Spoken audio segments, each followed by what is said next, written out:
Pun tak leren biyen gitu. Kisah nyepel mesti rakyat tok. Wedangan karo udut-udut riyen iki.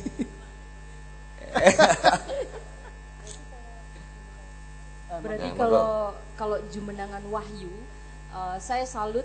Berarti kalau dalam bahasa Indonesia tempat banyak informasi, banyak ilmu seperti itu. Saya jadi tergugah begitu. Tergugahnya begini. Wah, orang Barat lebih pinter nih. Karena apa? Menggunakan program internet pakai Java, di mana di situ banyak sekali informasi. Ya. Jangan-jangan mereka udah sadar dengan Jumenengan Wahyu begitu ya. Jadi memakai program internet dengan nama Java, di mana semua informasi banyak di situ gitu. Mbah informasi gitu ya. Itu Java ya. Makanya Geng Kubro itu Javaholic. Isone Jawa, nek saya mengisone Jawa. Nyanyi Indonesia kleru. Mau Indonesia tetap Jawa. Lupa lirik gitu ya. Takdire wis Jawa. Saya sebenarnya pengen juga lahir ning Manhattan mbok piye. Ah iya, Mas. Lahirnya ning Jawa dan Keprabon ini kebetulan tempat lahir saya, Pak. Jadi saya ini orang Keprabon. Keprabon rumah saya di situ, yang saya di situ. Dan sekarang saya tinggalnya di Bangun Tapan, jadi Jogja. Keprabon dan ini Bangun Topo. Mesak gitu. Oke, Mas, ini jam berapa nih? Iya. 9:30. Kita mau apa nih? Ya, sebentar lagi ya. Kemudian kita masuk Mas ke album kedua Geng Kobra ini adalah Resi Kembar Hanggotro Bumi. Jadi kita kasih tanda dua resi yang menata bumi. Jadi kita lagunya tentang si Eding dan lain-lain, nanti mungkin ya sekedarnya aja lah. Kita akan bicara mungkin dengan Pangeran Sambernyowo ini. Monggo Mas. Ini entah disengaja entah enggak Mas Joko ini ya. Resi kembar itu lah dwi resi gitu. Nggih, wiku karo atau wiku dua wiku itu ya tidak lain ya Solo ya Jogja kan gitu. Resi kembar ini seperti Nogo tadi, yang satu menghadap ke timur, satu menghadap ke barat, Mas. Karena Nogo itu juga sebutan bagi resi, wiku, Bramono, Bramoro itu juga Nogo.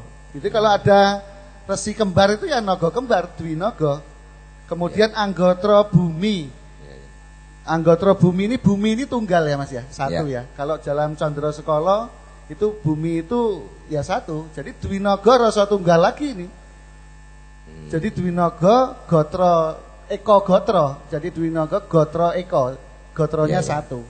Jadi kita kembali lagi ke simbol naga yang tadi. Ke simbol Dwi Naga Taman Sari dan Naga Sriwedari. Kemudian Anggotro Bumi. Ya memang satu gotro. Gitu. Jadi ini ketoknya jenengan ini nyengojo Mas iki. Malah saya bingung Mas, munine mau ngono iki bener apa ora. Saya dulu pernah nyari Mas Yami, kalau pernah tanya Mas aku nggak enek tulisannya kok ngene iki, tapi bener apa ndak ya ini. Secara sengkalan tuh saya bukan ahli Jawa, jadinya ndak ngerti ya suatu nulis. Iya. Tapi kok keblasuk. Lah ini tadi ya. Jadi resi kembar itu ya Dwi Naga tadi. Kemudian Mas, kita masuk habis Resi Kembar, album Geng Kobra yang ketiga itu Merajut Nusantara dengan albumnya Kembang Lambe. Ada sengkalan tahunnya Gongso Kapindo Kusumaning Jagat. Gitu, Gongso Mas. Kapindo Kusumaning Jagat. Ya, iya memang. Kalau saya sih Kusumaning Jagat itu kan dari Trah Kusumo Rembesing Madu ya. Jadi memang kalau orang Jawa ini memang mau tidak mau ya kita rada agul-agul sithik lah sama orang seluruh dunia. Rapopo lah awake dhewe Trah Kusumo Rembesing Madu gitu aja. Kusumaning Jagat. Kemudian kalau Gongso Kapindo kalau menurut saya Gongso itu gamelan ya. Gamelan itu jamalan atau jamalan itu keindahan. Menurut saya keindahan yang kedua inilah yang harus kita betul-betul kita usung kepada dunia. Membawa Kusumaning Jagat ini kepada sederek-sederek di seluruh dunia. Ini Gongso Kapindo kita ini. Zaman kedua, wong Jawa garis separuh. Oh. Ayo mulane. Jajah milangkori. Berarti keblasuk lagi ini. Nah, itu. Kayaknya nyengojo ini Mas Joko ini. Kalau saya curiga saya terus terang aja ini. Kita yang malah dicurigai. Jawa itu saya enggak ngerti. Tersesat di jalan yang benar. Nah, itu tadi. Di album ini kita cerita tentang Geng Kobra ini, tentang lagu Jawa Timur. Kemudian kita akan cerita tentang Majapahit. Oh ya. Nah, ini Mbak Deni ini penulisnya Seruni, ya? Novel Kembang Seruni. Nah, di situ cerita tentang Gajah Mada dan Pitaloka, tapi versinya Mbak Deni. Ketoke nulisnya cuman semalam menonton TV yang ra jelas mungkin. Kelihatannya begitu, tapi ini versi ya. Kita melihat banyak versi. Mangko ini versinya dia gimana Mbak? Tentang Gajah Mada dan Pitaloka itu kayak apa? Tadi Jawa itu lah. Ya. Jumeneng Wahyu. Jumeneng gitu. Wahyu. Terus saya juga malam hari ini surprise begitu karena judul tajuknya tadi apa? Dua dalam bahasa Dwi Naga Rasa Tunggal. Dua naga yang buntutnya bersatu, ya, rasanya ada bersatu. Hati gitu ya. Iya, iya, iya. Jadi Kusuma. lagu Kidung kedua inilah yang Gongso Kapindo ya. Gongso Kapindo itu. Kidung kedua ini menjadi kidung yang lebih indah lagi. Betul. Karena ya. entah bagaimana memulainya.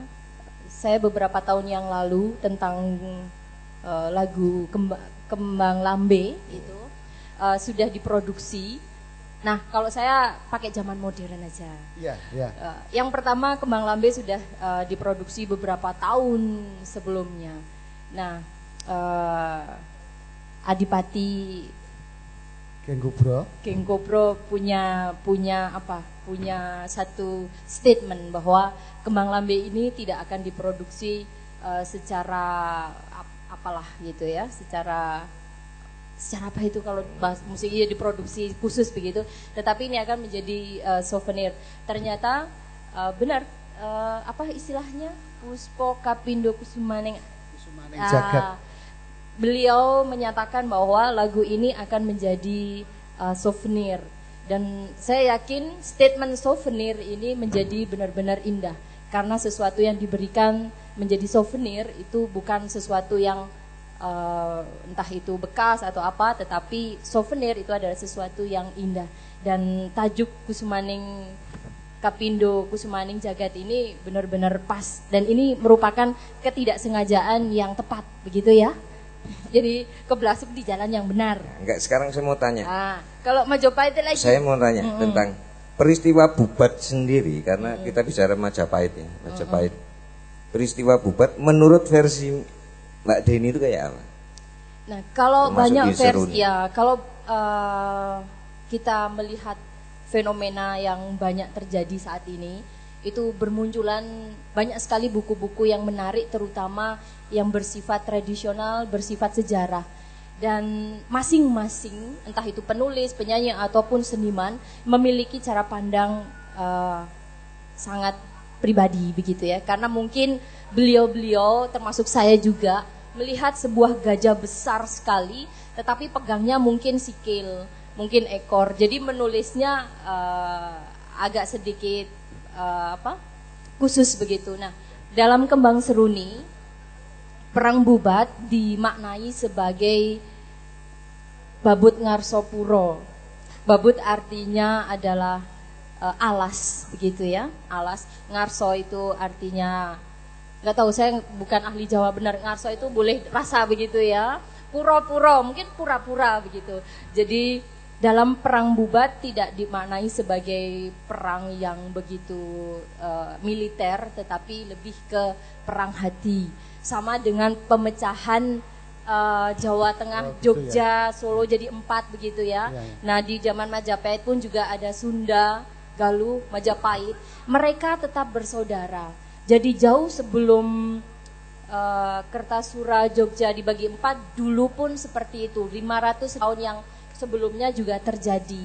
Dan dalam Perang Bubat versi Kembang Seruni menyatakan bahwa ada sebuah kesamaan rasa yang dimaknai secara manusiawi, bahwa masing-masing, entah itu Gajah Mada, entah Kembang Seruni, entah itu Dyah Ayu Pitaloka memiliki satu perasaan yang sama, tetapi pada saat dimaknai secara nyata membuat satu komitmen pilihan yang berakibat lumayan gitu, berakibat lumayan. Berarti memikirkan bahwa ada Gajah Mada dan Pitaloka ini bertemu dan terjadi peperangan gitu ya. Ya.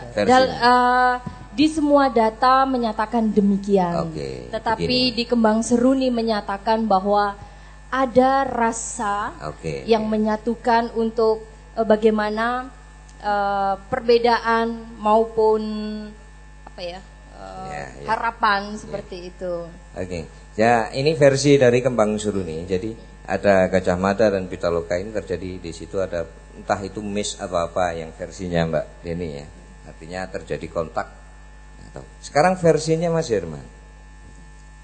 Saya mau tanya. Oh ya, satu ditambahkan lagi, meskipun perang banyak informasi, entah itu di internet, entah itu di banyak buku, entah itu di kitab-kitab Sunda, Kidung Sunda itu dinyatakan demikian. Di kitab Pararaton, bahkan Negara Kertagama juga dinyatakan seperti itu. Ada satu pertanyaan yang ditinggalkan oleh mereka, entah oleh Sunda Kalu maupun Majapahit kepada kita semua. Pertanyaannya adalah, walaupun tertulis begitu dahsyat sampai ada istilah perang pati ya, perang sampai habis, entah bahasa Jawanya apa itu ya Paman. Jadi meskipun ya ponaan seneng mana tadi Paman sing guyang jaran. Jadi terus. Walaupun di seluruh kitab yang tertulis maupun informasi modern yang didapat perang itu dinyatakan begitu dahsyat, tetapi ada satu pertanyaan yang begitu janggal, yaitu bagaimana perang yang begitu habis-habisan tetapi tidak ada perlawanan dari pihak Sunda Galuh yang begitu hebat untuk menyerang Majapahit. Seperti itu. Tidak ada tercatat bahwa mereka balas dendam. Tidak ada sama sekali catatan bahwa mereka ekspansi untuk menggempur Majapahit. Mereka berhak. Secara logika 1 tambah 1 jadi 2, ya mereka berhak untuk membalas seperti itu. Tetapi kembali lagi ke Jawa.